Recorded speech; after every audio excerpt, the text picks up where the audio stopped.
Try not to keep you too long. The only complaint that my pastor has against me is that I'm long-winded, and the only complaint that another pastor had last Sunday night was that I wasn't long-winded enough. He wanted to go to 11. And I promise not to keep you that late. But anyway, I don't fool around, so I'll just start right out. I can only make you one promise that what I've got to say is the truth. It won't seem that way to some of you. It'll just seem that I'm either crazy or I'm the biggest liar and storyteller in the world. That's what our televisions have done to us. They've gotten us to a plane of mind that we do not realize the real world around us.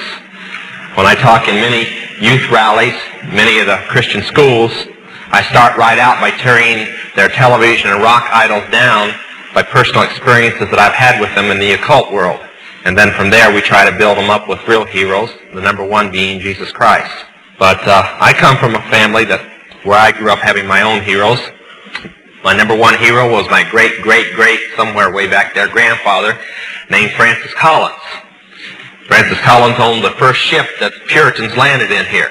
It just so happened that 50% of the people on board were also witchcraft people fleeing from Scotland. And they were called the Collinses. They were all his family, and that's how all witchcraft came to the United States. So when I grew up, I was being trained how great my family was, that it was the second most important family in the Illuminati in the occult world, and that someday I'd be very important and so on. So I had my own heroes. And television didn't help much. The reason I'm so down on television is I grew up around the television world, on the insides of it. When I was just a teenager, Hollywood paid for my way out to California so that I could bring a couple diaries that belonged to my family that I had inherited by will as the last male heir of the Collins family. If you wondered why that fits with Todd's, the Collins family changed their name about 100 years ago to Todd to cover up some of the things that they had done.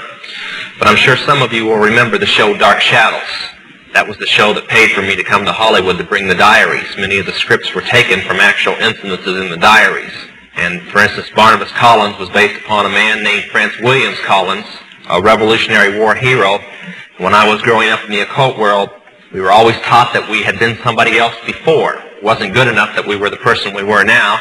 We always had to be a dozen people that we were before. We had to deal with this life and all the ones we were supposed to have had before and all the ones we were going to have in the future. And I was supposed to be in Francis Williams Collins.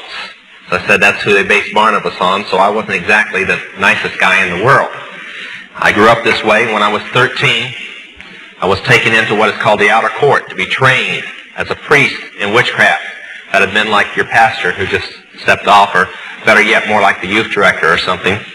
When I was 18, I was initiated a high priest. That would have made me the pastor. At the same time, I became draft exempt. I did not have to go into service, but a bunch of us smart-aleck young, I have to correct the pastor, not warlocks, but wizards and witches, went into the army because we felt the army really needed witchcraft. It just couldn't get along without us. And since the army didn't think that they needed any chaplains that were witches, we just kind of went in on our own. So I went on in, along with a lot of others, and I never did anything, I guess, halfway. I got in Vietnam, found out I liked Vietnam so well, I was willing to re-enlist. In fact, I'd already signed the papers to stay for another tour in Vietnam when I became wounded in the last month of the first tour, and I was shipped back to the United States. My time was almost up, so I was discharged, and the same day I re-enlisted. I asked for Vietnam, and they said because of my wounds that hadn't totally healed yet, I couldn't go to Vietnam yet, so I got Germany. Now, I had re-enlisted for 6 years, and until the time of my re-enlistment, I always thought that witchcraft was just witchcraft. There was nothing more to witchcraft than just casting spells, and that we were smarter than the Christians and other religions because we really knew who the gods were, and we were born with special powers because our ancestors had passed them down to us, and all the little stories they like to tell us. Witchcraft was a little different at that time. When I first got into it as a young person, you had to be from a family that had generations after generations of witchcraft. In order to be a coven member at the time, you had to have 3 generations at least, while the minimum that I had that we could find was 7. So there wasn't any problem, and we knew it went past that where there weren't records kept anymore. But that was all witchcraft was. As I tell many people, when many of you were raised as Christians, and I guess that's why I can't understand why some of the Christian teenagers are the way they are today. If they were raised in this glorious gospel, why they're so rebellious. I would have given anything to have been raised this way. But when you were learning the 23rd Psalm, I was learning the witches' chant. When you were reading about Moses opening the Red Sea, I was reading J.R.R. Tolkien. When you guys were learning different memory verses and so on, and the 4 spiritual laws and the 10 commandments, I was happening to read C.S. Lewis. Of course, I've been greatly surprised that Christians read that too. But this is the way I grew up, and this is all I believed in, was just that there were mighty gods and we were spatial people. We were their priests and priestesses. Until I re-enlisted. I went to Germany, spent a month home, went to Germany, spent another month. 2 months out of a 6-year enlistment. One night while taking drugs and drinking, I shot and killed an officer in downtown Stuttgart. Now, if there's one thing that the Army does not like, it does not like its sergeants killing its officers. They have a quick cure for that. They threw me in solitary confinement. And as the court-martial proceeded on, and things began to look like I was going to spend the rest of my life in Leavenworth if I was lucky, all of a sudden a riot took place in the stockade, and although I was in solitary confinement, other people were placed in the cell with me. One of the men that was placed in the cell with me had been scheduled to get out that particular day and was held because of the riot. So I kind of talked him in by bribing him a little that if he made a long-distance phone call for me and told certain relatives of mine that I was in trouble, he'd receive some money for it and I'd be a lot happier. So he called collect to Los Angeles and talked to my foster mother, explained what the situation was. And I was sitting back waiting for her to get all these big witches together to cast spells on the judges and make all the officers that were trying me think I was a real nice guy and that it was self-defense and everything was going to be fine. They'd just let me off. Now that's all that I had ever been taught that witches could do. But 3 days later, my cell door opened there in solitary. I stepped out in the light for the first time in 32 days. I heard some very strange words. You are honorably discharged from the United States Army. And the man that was saying them was a senator by the name of William Saxby. He had a congressman with him named Wiley and about 3 or 4 generals, and they were handing me an honorable discharge. And on the discharge papers, it didn't say I was bad, didn't say that I had been in jail, didn't say anything. It gave me all my time and rank, security clearances that I had in my possession, and didn't explain why I still had over 5 years to go in the United States Army. It just discharged me honorably. So I took it and didn't want to argue with him and left and went back to the States and arrived at my home in Columbus, Ohio. I asked my real mother, I have 2 mothers, foster mother and a real mother. I said, what type of spell is so good that it makes senators and generals do what you want? And it's a really good spell. I'd like to learn it. She just looked at me and said, you just don't understand, do you? She said, we didn't cast a spell on them. They're with us. I said, oh, far out. Senators that are witches. She says, no, they just belong to us. And I didn't understand what she was saying. And I said, well, what am I supposed to do now? You know, I like to take my old coat and back over and so on. So she handed me an envelope. I'd been waiting there. She'd explained that there was one there and one in Los Angeles. They didn't quite know where I was going to show up. I opened the envelope. Very intriguing thing. $2,000 in $100 bills. A lot of money. Also was a one-way plane ticket to New York City. I said, well, what's this for? She said, well, you make a reservation, you get on the next plane, you get out of here and you get to New York City and they'll meet you at the airport. I said, well, who are they? And where did this money come from? She says, you get there and they'll tell you and you'll know who's supposed to meet you when you get there. Now, witches are very curious people. That's why when we do some of the most demonic rites imaginable and our hair would stand on end and almost turn snow white overnight from all the spooky things, we couldn't wait to get back in there. We were always curious what was going to happen the next. I think that's why some of the people get on roller coasters and like to be scared to death. It's just the way with the witches. They really have spooky things going on, and they can't wait to get back, and this was extremely intriguing. So I got on the plane, and I flew to New York, and I got off the plane. Sure enough, no problem with recognizing who met me. I'd read his books for years. In fact, he's the man who first created Christian witchcraft. His name was Dr. Raymond Buckland, head of the anthropology department, Columbia University. At that time, he isn't now. Graduate of Oxford University, Rhodes Scholar, handpicked by the Rothschilds to lead the Illuminati for him. So I arrived, and he took me to his house, and the next few months, he carefully rearranged all my ideas for me. He told me that all the things that I had learned about witchcraft were just stories that we told the lower people. And where I thought there was only 3 levels and I was as high and as powerful as a witch could go, he assured me there were 3 more. I guess I should have backed off then, figured if I was lied to the first time, maybe I'd be lied to the second time. But as I said, witches have an incurable curiosity. They've got to find out everything. So I let him train me, and he explained to me that since I was a male Collins, I was in the Collins family, that I had a position to take. And that there was a board of directors called the Grand Druid Council, which contained 13 of the most powerful witches in the world. And that my place was on that council. And I said, oh, great. When do I take it? And he said, well, somebody just died. I kind of always wondered if he died or they shot him or something. You never can tell in the Illuminati.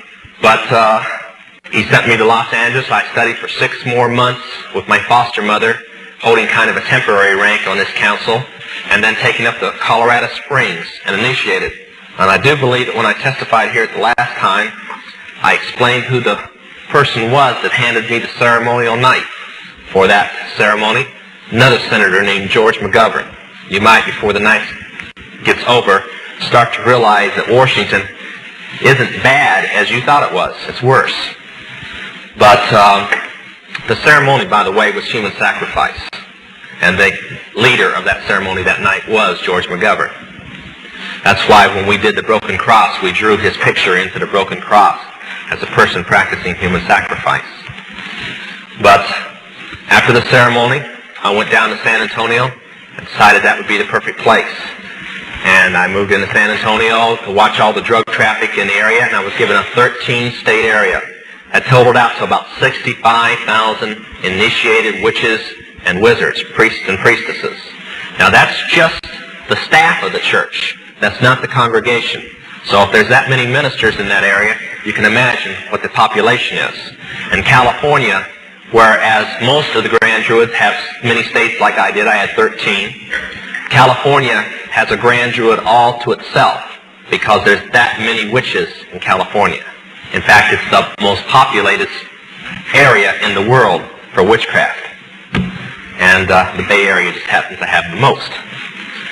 But anyway, this is where I lived. I only left it 8 times a year to attend what we called council meetings. Now, to give you an idea, Monday was one of those council meetings. They hold them 8 times a year. May 1st, they held a council meeting, and from our information, they held it in San Francisco. So you were kind of close to it this time. Things went along fine. I enjoyed the money, par. I always thought they were kind of weird because they kept talking about controlling the world. And I thought, let's stay back with witchcraft, this world government thing, they're a little weird. Witches are never going to control the world. And finally, on August the 1st, 1972, things changed. Courier from the London Embassy, a member of our United States State Department, arrived with a courier document pouch sealed with the crest of the State Department, brought it through customs, unopened, nobody could touch it, brought it in to San Antonio, and I was hosting the meeting this time.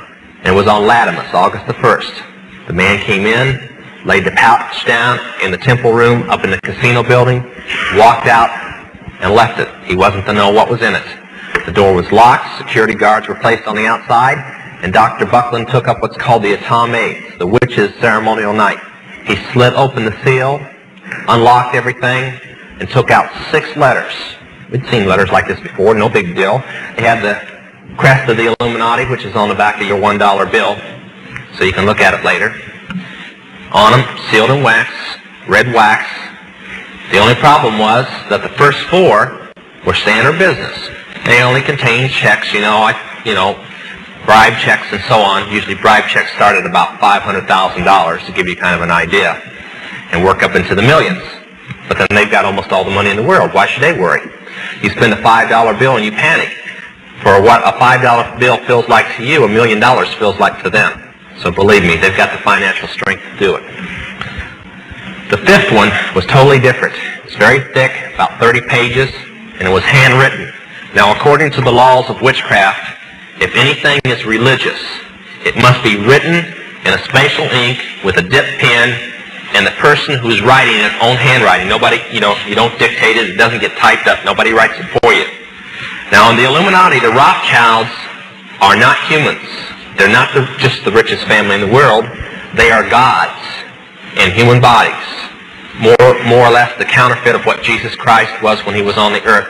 They're the sons and daughters of Lucifer in human body, and his wife and so on. So that this council that I was on is the private priesthood of those gods.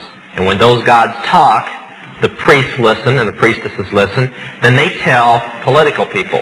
That's why a handful of witches have so much power over so many political people. Because they're simply just like a tape recorder for some very powerful people that everybody else considers to be holy and to be gods. So we opened this one in Philip Rothschild's handwriting, and it would have been the same to, well, it was like, you know, the gods sent their own private message. So we opened it up. Dr. Buckland started reading it.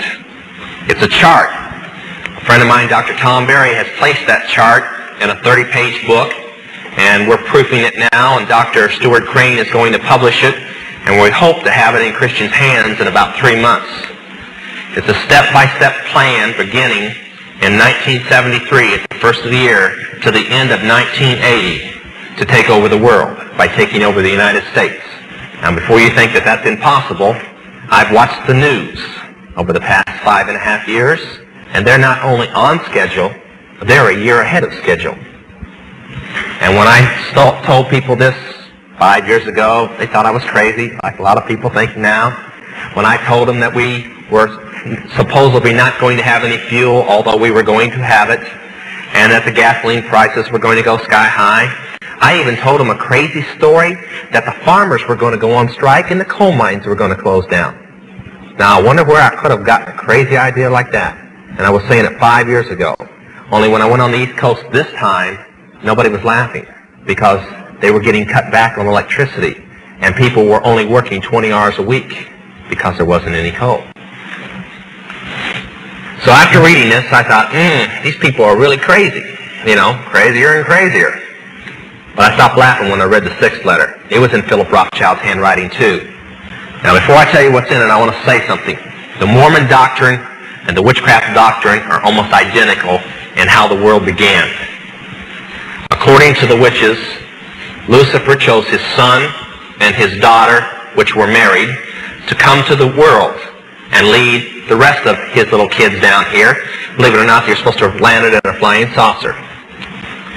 And they landed here, and man was just more or less assuming their shape from apes, and they intermarried with man, and that's how, well, the original people were the witches that arrived, and their children became the witches, and the ones that they didn't marry with are the mortals. If you remember Bewitched, you remember the doctrine of witches and mortals.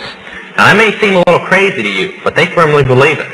And that Adam, who had the ability to turn back into other lives again, like everybody else did not. Because when the evilness of man settled into the garden, and that's why the garden was bad, there's no original sin according to witches. And Lucifer had planned to come and live on this world along with his children, but he couldn't because of all the evilness of man. And when they say that, I almost feel like they want to write Christians sometimes, the way the doctrine goes. But Adam would come back to bring peace to the world and to unpollute it so his father could come back. Now that's their doctrine. And when the 6th letter said, we have found Adam to be in the world, and he is ready to make peace so that his father can return. I knew enough about revelations in the Christian Bible to say, hey, I'm in the wrong camp. And I asked a very stupid question at that moment. I said, isn't this in the Christian Bible? Now, witches teach that the Christian Bible is an absolute lie, created by the god of evil named Jesus. Okay? So when I asked that, I almost got lynched. Sometimes more or less like the Christians like to do when I'm 2 hours late. I got to get you to laugh somehow. So I said, well, you know, I'm just kidding. Don't worry about it. I was just joking, trying to lighten things up. They calmed down. I left, did some more drugs. Now, I was doing about $150 a day worth of crystal speed at the time. I weighed about 149 pounds, and after looking at some of my rock friends like David Crosby that's doing $200 a day worth of drugs now, I firmly believe that if the Lord hadn't saved me, I probably wouldn't have made it another year. At that time, from August the 1st on, for the next 30 days, I thought of nothing but how to get out.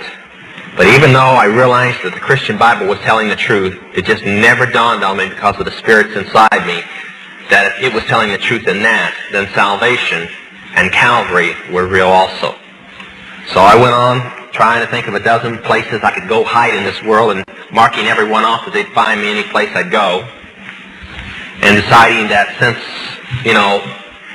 if I died, I'd just come back in another life, and that wouldn't be too good if they were running the world, so what was I going to do?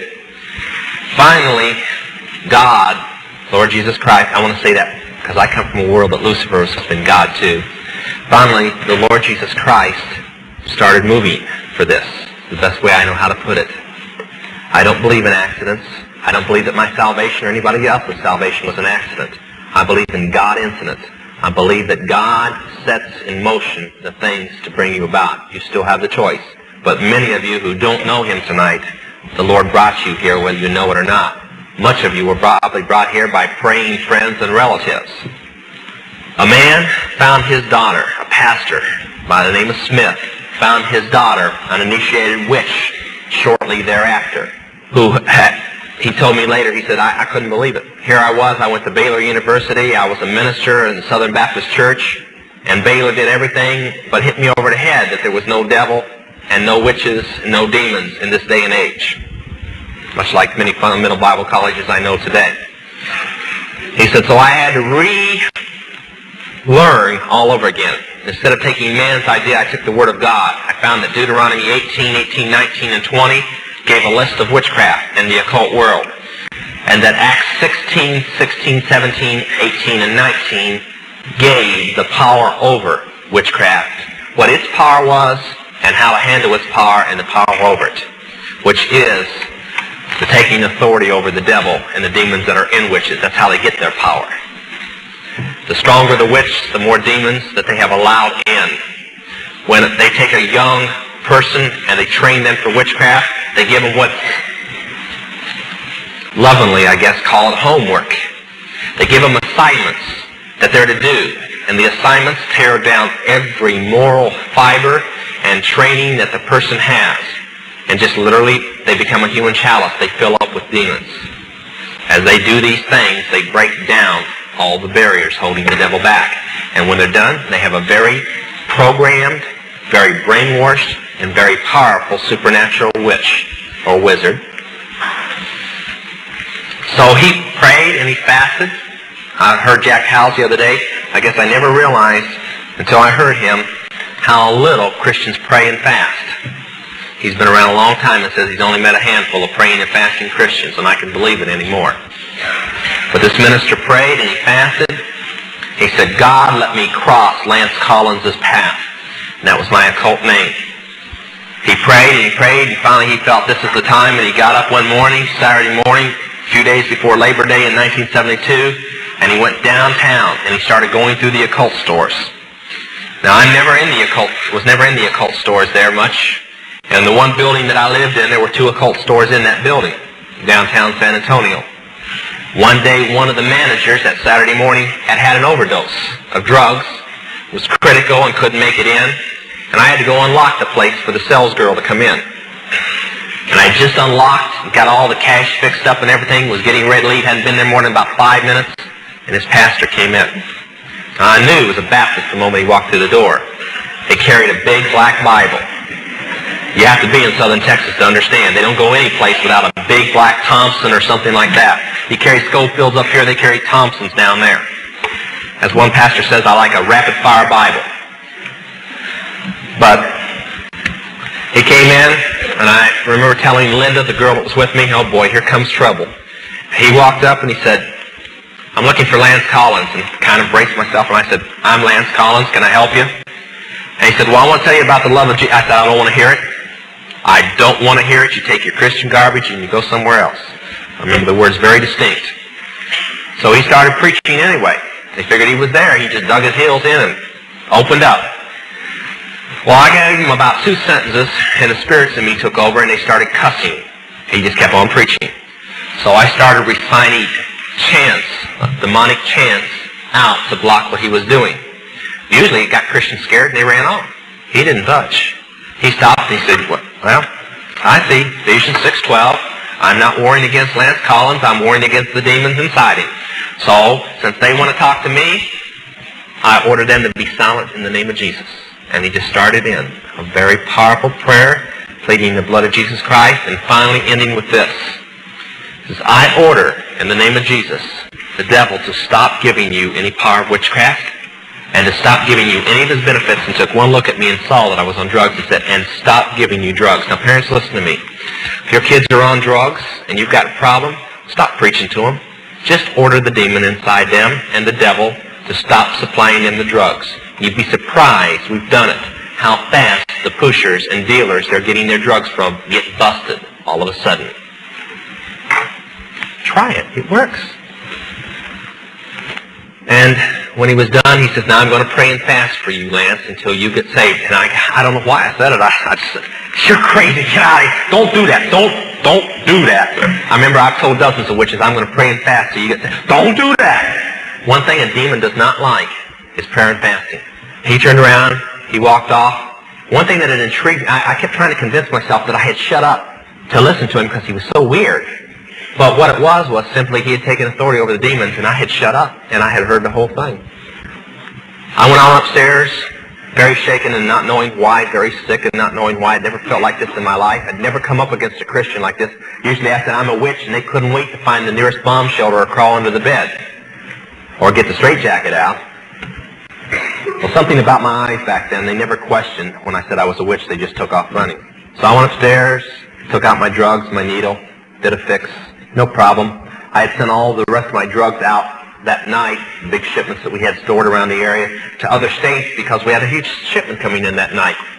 I said, boy, this will teach that dumb preacher. I ought to go over and drop off a kilo of it on his door just to teach him that the devil doesn't exist and I don't get my drugs from the devil and he can't stop me from getting drugs. Besides, there's nothing wrong with drugs. I'm just literally dying, eating away from them. There's nothing wrong with drugs.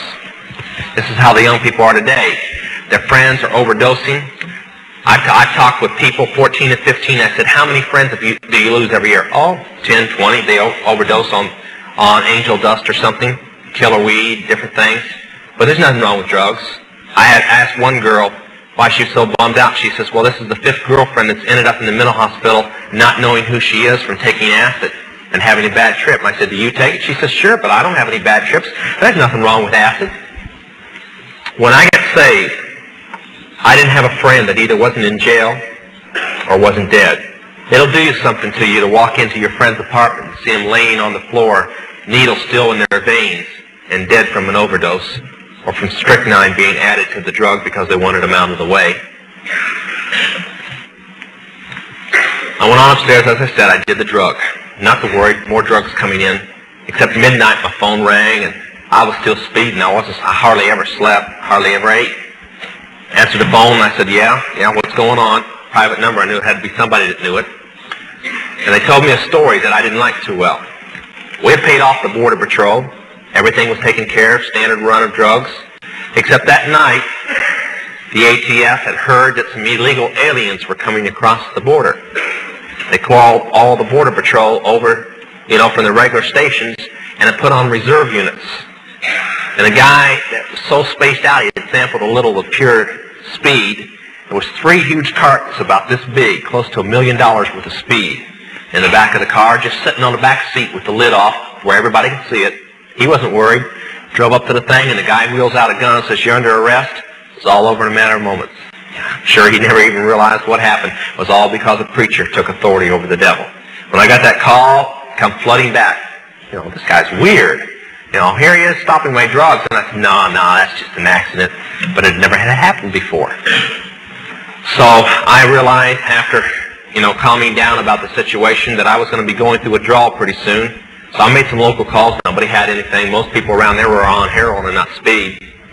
So I made some out-of-state calls and finally found in the state of Ohio some of the drugs that we had sent on had arrived and that they would get them down there, but it'd be like Tuesday morning because of legal police actions they were having up there. But that's too long for somebody on drugs as bad as I was. Sure enough, by Monday night, I almost didn't know who I was anymore. Bound and determined that I was going to get drugs no matter what had to be. I got a handgun, went in my car, started the drive out. I was going to go to every area around that I knew if I had to kill the person, I was going to get drugs. and wrecked the car trying to get out of the parking lot. Just got out of the car, left the gun and everything just sitting there. Started walking down the street kind of in a daze, trying to get myself together, and came upon a movie theater. Big bright lights attracted me. Just paid my money. Wasn't paying attention to the movie. Nothing. Went on in. Got about 3 rows back, right from the screen. Here was some idiot up there waving a Bible all over the place and flash bulbs going off, and it was a movie called The Cross and the Switchblade. As I got mad about this, what am I into now and stuff, I started getting intrigued with a character named Nicky Cruz. And I guess I probably got everybody in that theater mad at me because I kept yelling at Dave Wilkerson, "Stay away from him, preacher. Dumb Christian. Leave him alone. He's just fine the way he is." All the way through the movie, cussing this guy out and telling him to leave Nicky Cruz alone. Finally, something very weird happened. Now, we knew that Christians talked about being born again, but then born again was a phrase used by the Masons and a phrase used by the witches. Didn't mean anything. But we had been taught by the doctrine of astrology, which, by the way, it takes 3 things to practice witchcraft: astrology, herbs, and jewelry, or talismans. So witchcraft and astrology I learned from a very early child. One thing I'd been taught was I was born a set personality. The stars had decided what my personality was going to be like, and there was no way, no rite in witchcraft, no nothing that would ever change my personality. If I was bad, I was bad. Besides, I didn't consider myself too bad. I mean, I could have always been a Christian. That would have been terrible. So I sat there and I watched him, and he changed. He wasn't just as saying, "I'm born again." He changed. Now listen to me tonight. If you've walked the aisle and you've given your heart to God, and there wasn't a complete turnaround, a complete change, and you went back to the way that you were 5 minutes before you walked that aisle, something is wrong. I'm not a Billy Graham that will have you say 3 words and say you're saved. It's in the fruit, and if there has not been a change in your life, something's wrong. And I got up and I walked out of that theater in utter confusion. Here was another thing that was in the Word of God that was happening. I walked on out. A man walked up. About a dozen of us, I guess, were walking out of the theater at the one time. He walked up and he passed 1 tract out. He gave it to me. He turned around, didn't say much. He just said, "This is for you," turned around and walked off. The tract was called Bewitched. So I sat there and I read. I said, this guy's pretty smart. He says that Bewitched was put on by the witches. Well, I knew that. My foster mother was one of the producers. I practically grew up on the sets. I sat there and I watched the rest of the tract, Ouija board being run by demons. Well, we knew that. That's why witches didn't use Ouija boards. We let the Christians use it. So I read on, but the one thing I could not get over was this hell thing with the flames and the devil, because witches don't believe in the devil. Satanists do, not witches. So I said, this guy's so right, but he's probably just a dumb Christian. Threw it in the water, walked on. Started going to go back to my apartment, got in the casino building, heard the music coming from one of our nightclubs there called the Club Aquarius, decided to go on over. Nobody there that I knew except the staff, so I went on back and locked the door to the manager's office and I sat down. I said, I got to think this thing out. I'd like to talk to a Christian. I was talking to a man on the phone today, Jack Chick, and he was going over all the people that he had found in his investigations that were on the Illuminatus payroll that were ministers, supposed to be fundamental ministers. And I said, yeah, I know, Jack. As I sat in that manager's office that night, he knew my testimony. I said, my biggest problem was I spent 2 hours trying to think of a pastor in the town that we did not have on our payoff. Well, there were pastors. That's why I didn't know them, because they weren't on our payoff. And finally, I remembered that just the night before, one of our witches, which was a prostitute in the area, in downtown San Antonio, had come in screaming in the Club Aquarius, and I wasn't in the mood to hear any screaming, particularly from her at the moment, going through withdrawal. But she was complaining that she was going bankrupt. And what the problem was her area was over by the Greyhound bus station, and she'd be over there prostituting, and some idiots from a Christian coffee house would come over and preach to the guys, and she would proposition them. That can really put you out of business. I mean, no serviceman's going to walk off with a prostitute with somebody telling them about hell at the same moment. So she decided we had to do something about the place, and I told her to get lost, but I remembered it. And I said, well, that's only 8 blocks away. It's only 2 in the morning. Nobody'd be in bed at 2 in the morning. Which is the night people, you know. Took off walking on over there. The place had a reputation of its own. Just 3 months earlier, it had been a burlesque place, show bar with strippers in it. Baptist preacher said, enough is enough. We don't need this down here. He goes in, jumps up on the bar stool, up on the bar, shoves two strippers in the middle of their act off the bar, and starts preaching. 15 minutes later, the two strippers have pulled the curtains down off the wall, wrapped them around them, kneeling down at the bar, giving their heart to the Lord. They're still Christians this day, by the way. I know them. The man and woman that owns the place is praying, giving their heart to the Lord. 3 members of the 4-piece band are, 2 of the 3 bartenders, and about 15 of the customers. That's a quick revival. I'd like to have that quick. So I went on over there. Now they had turned the deed to this place when they got saved. This is what I mean about a change in your life. They could have rented the building out. They took the deed and they gave it to one of the Baptist churches in the area and said, do what you want with it. Just turned it into a Christian coffee house. What better way? So I went over, opened the door, and it was supposed to close at midnight according to sign, but the door was unlocked. So I went on in, and one guy was there, bent over the Coke fountain. You know, they changed the booze over for Coke. That's what some Christians haven't done. And he was sitting there working on the Coke fountain, and I went in, and we started talking. And he started witnessing to me. Now, I have nothing against the 4 spiritual laws or any set plan like the Roman trail or anything like this. They're fine. They've won thousands of souls. But that particular plan didn't mean anything to me.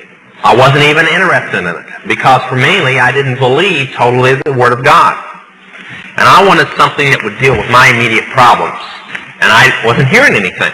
Finally, he realized that he needed some help, so he called up his pastor. Now, as everybody knows, nobody calls their pastor at 3 in the morning, do they? No, just all the time. So he called him up, and the pastor says, well, we've been praying and fasting for this guy along with some other churches. We'll get right on him.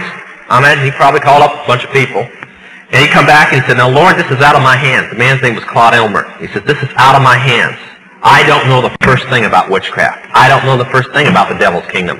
But you do. And they quoted Luke chapter 10, where the Lord had saw the devil fall from heaven, and we had power over the devil. And he said, now you were there when it happened. You educate me right now. What scriptures do I give this man? And he said, I'd like to read you something. He opened his Bible to 2 Timothy 1:7. It is the best scripture in the world to witness to anybody in the occult. Because when you're in the occult, there's one thing that you do not have. You do not have a mind without fear. 24 hours a day. You live in a nightmare world, and you try to convince yourself by brainwashing yourself that you're not unhappy. And he sat there and he said, God can remake your mind and take away the fear. When he said, take away the fear, I said, let's get with this thing right now. And he started praying with me, and he led me in a prayer of salvation. And I remember when I closed, I said, Lord, I want your forgiveness. I want to miss hell. I believe in it now. But I want you to take this fear out of my life. And I was sitting there shaking, scared to death somebody's going to walk through the door anytime and see me in this place and report me. I said, Lord, take the fear away. And when I got up out of there, I didn't have any fear. In fact, I walked back, went right on in my apartment, sat down, took a Bible with me.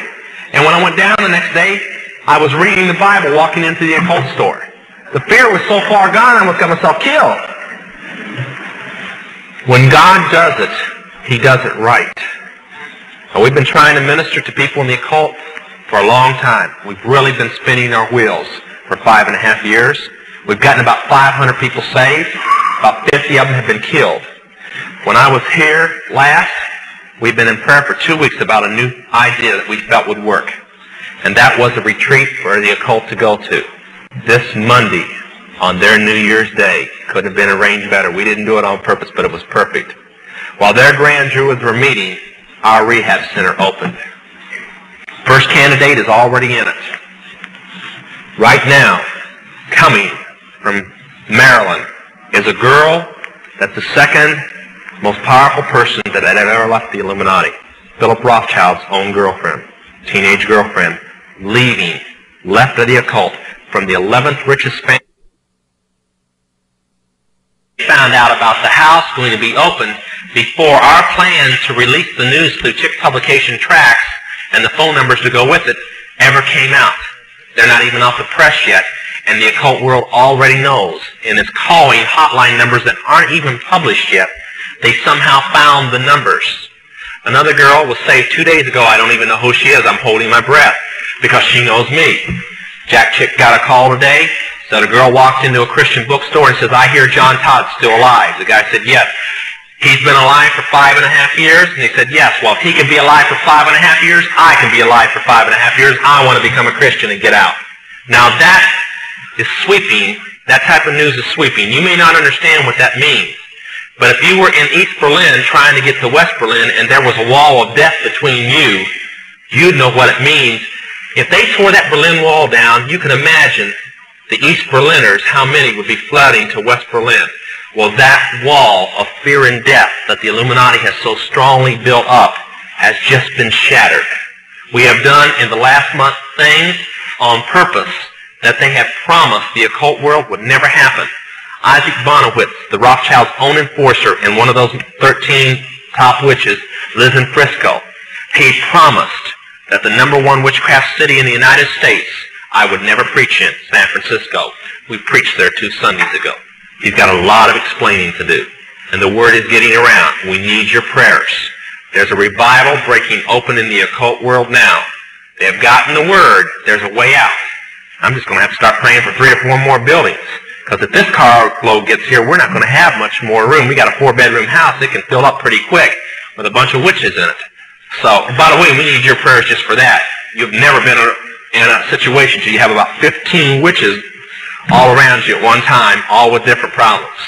My poor wife, she couldn't come with me tonight because she's setting up trying to get this one girl through it right now.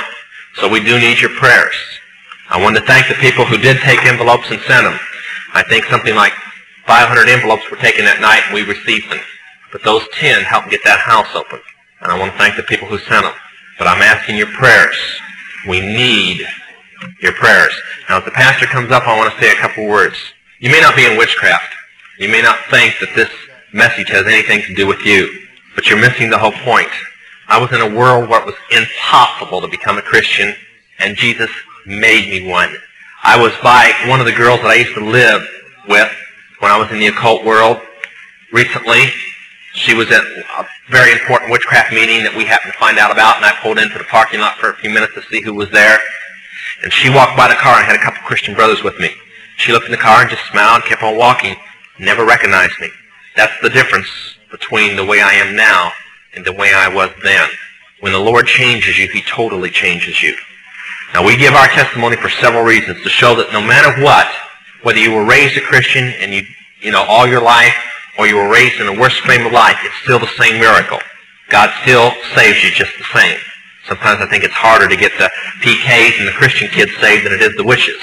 But at the same time, we try to flag you down from going the same direction we went, with drugs. You'll never know the feeling to lose so many friends that should be with you today and so many loved ones because of drugs that we kept convincing ourselves was all right. This isn't some preacher getting up here and telling you that's never been in it. I wished I had a half hour to talk about the worst thing that the occult world ever planned out and carried out. That's called rock music. But I'm going to say 2 quick things. Parents, the rock music does not belong to you, your kids. If your kids are in your home, it belongs to you and you're answerable for it.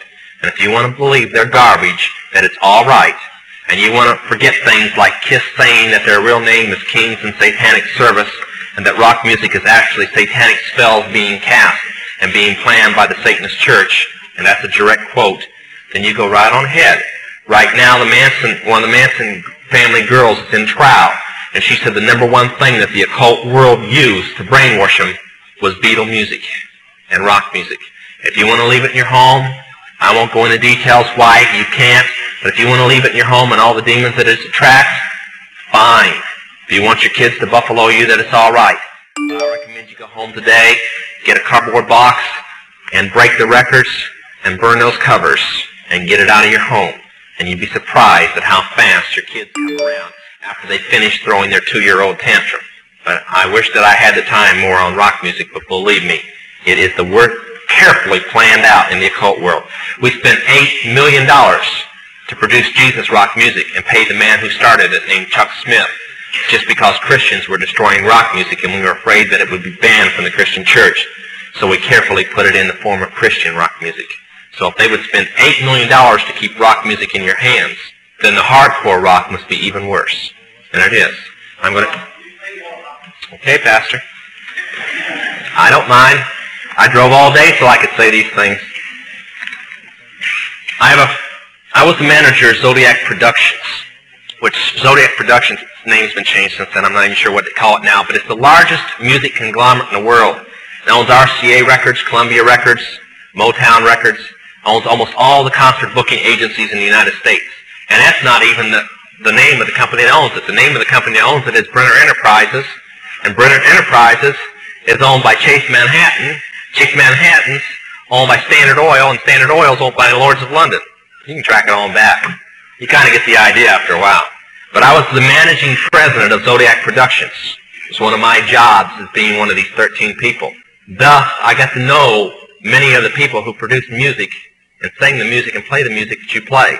Recently, one of the top people in rock music from the group, can't think of the name of the group now, it's one of the top rock groups still in existence that's been around a long time, was just saved. And he told how when they'd play in their concerts, they would control, through witchcraft spells in their mind, the people to do different things in the audience.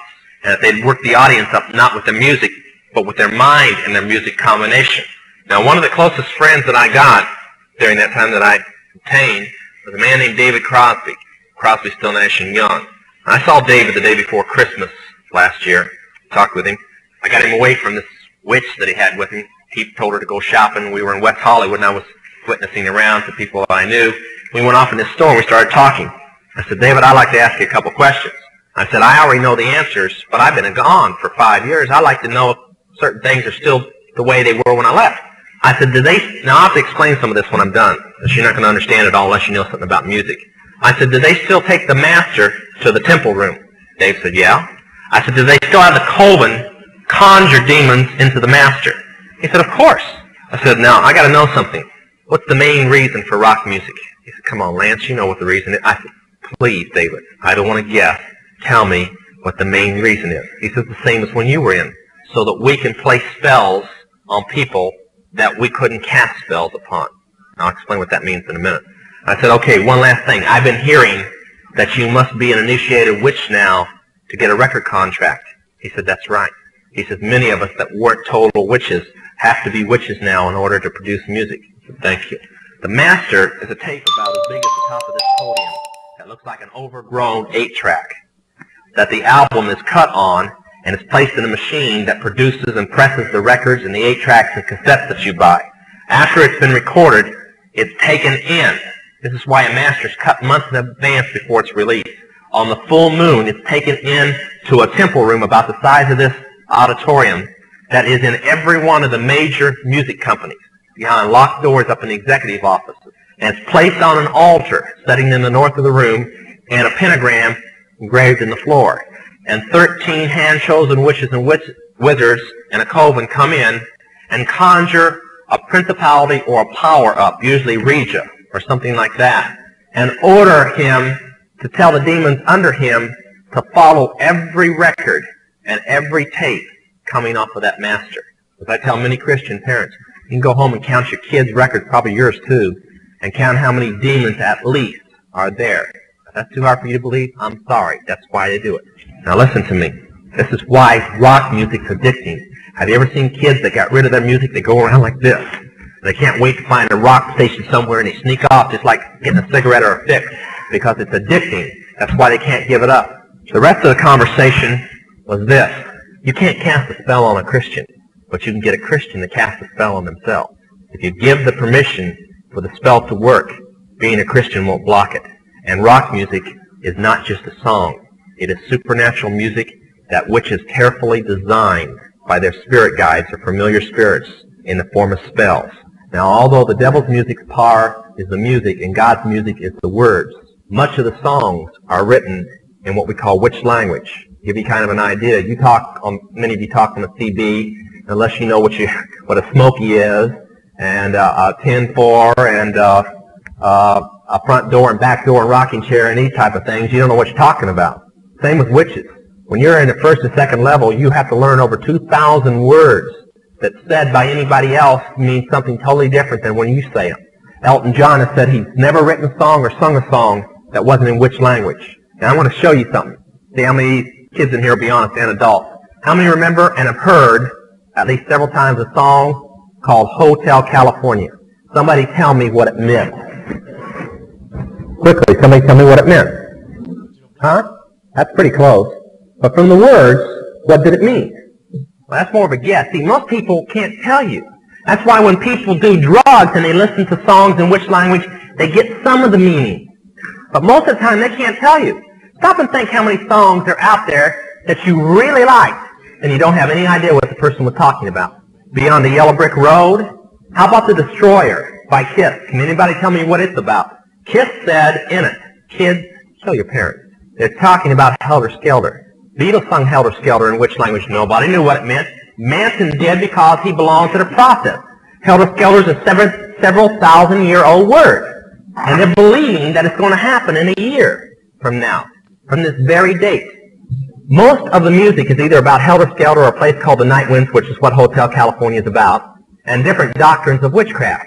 You listen to them, your parents let you listen to them, and they have no idea. Kiss openly bragged how they were gaining control of people through their music because the people played their music. They told how they didn't form their own group. Their church, because they were ordained ministers of the Satanist church, placed them together. And that's how most of the music is done. David Crosby, when him and Crosby, Still, Nash & Young produced the record Two-Way Street, they ordered the principality of Medici to order demons of rebellion to go into the record, and everybody that heard it would be rebellious against law and order and government. And it was one of the reasons for the great upheaval in the 60s was that one album, and they take open credit for it. I can go on all night, but that's mainly it. Parents, get this stuff in and destroy it now. I guarantee your kids will straighten up. They may pout for a while, but they'll straighten up. Okay? Sorry it's so late.